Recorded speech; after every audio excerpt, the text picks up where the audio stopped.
സംസ്ഥാന സ്കൂൾ പ്രവേശനോത്സവം ഉദ്ഘാടനം ചെയ്ത് മുഖ്യമന്ത്രി വി.ടി. സതീശൻ.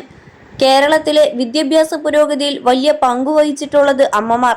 കുട്ടികളുടെ പഠനത്തിൽ കൂടുതൽ ശ്രദ്ധ അമ്മമാർക്കെന്നും അധ്യാപകരും മാതാപിതാക്കളും തമ്മിൽ നല്ല സൗഹൃദം ഉണ്ടാകണമെന്നും അദ്ദേഹം ആവശ്യപ്പെട്ടു.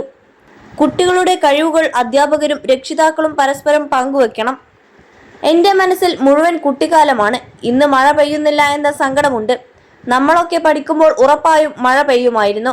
ആദ്യം സ്കൂളിൽ അച്ഛൻ വന്നത് അഡ്മിഷനായി, പിന്നീട് പ്രീ ഡിഗ്രിക്ക് മാത്രമേ വന്നിട്ടുള്ളൂ. പക്ഷെ ഇന്ന് അങ്ങനെയല്ല.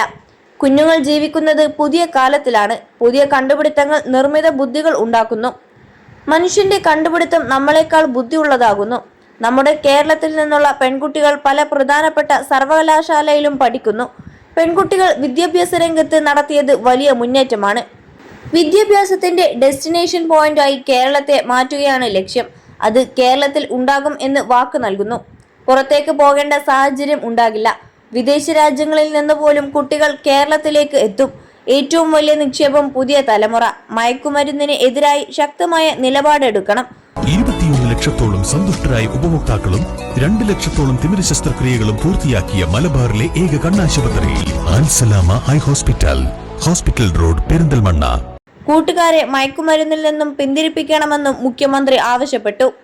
അതോടൊപ്പം തുഷാർ വെള്ളാപ്പള്ളി മുഖ്യമന്ത്രി വി.ടി. സതീശൻ കൂടിക്കാഴ്ചയെ വിമർശിച്ച് കോൺഗ്രസ് വക്താവ് അനൂപ് വി.ആർ. സീനിയർ വെള്ളാപ്പള്ളി ആയാലും ജൂനിയർ വെള്ളാപ്പള്ളി ആയാലും ചർച്ചയ്ക്കിരുത്തി ലെജിറ്റിമസി ഉണ്ടാക്കിക്കൊടുക്കുന്നത് അധികാരത്തിലിരിക്കുന്ന ആരുടെ ഭാഗത്തു നിന്നായാലും അംഗീകരിക്കാൻ കഴിയില്ലെന്ന് അനൂപ് പ്രതികരിച്ചു. വെള്ളാപ്പള്ളിമാരുടെ വിദ്വേഷ പ്രസ്താവനകൾക്കെതിരെ നടത്തിയ പോരാട്ടത്തിന്റെ ഫലം കൂടിയാണ് ഇന്നത്തെ ഈ അധികാരമെന്ന് ബന്ധപ്പെട്ടവരെ ഓർമ്മിപ്പിക്കുന്നുവെന്നും അദ്ദേഹം കുറിച്ചു. തുഷാർ വെള്ളാപ്പള്ളിയെ SNDP യോഗത്തിന്റെ പ്രതിനിധിയായി ചർച്ചയ്ക്ക് നിയോഗിച്ചപ്പോൾ NDA ഘടകകക്ഷി നേതാവുമായി ചർച്ചയ്ക്ക് തയ്യാറല്ല എന്ന് പറഞ്ഞ് അതിൽ നിന്നും പിന്മാറിയതും അനൂപ് വി.ആർ. ഓർമ്മിപ്പിച്ചു.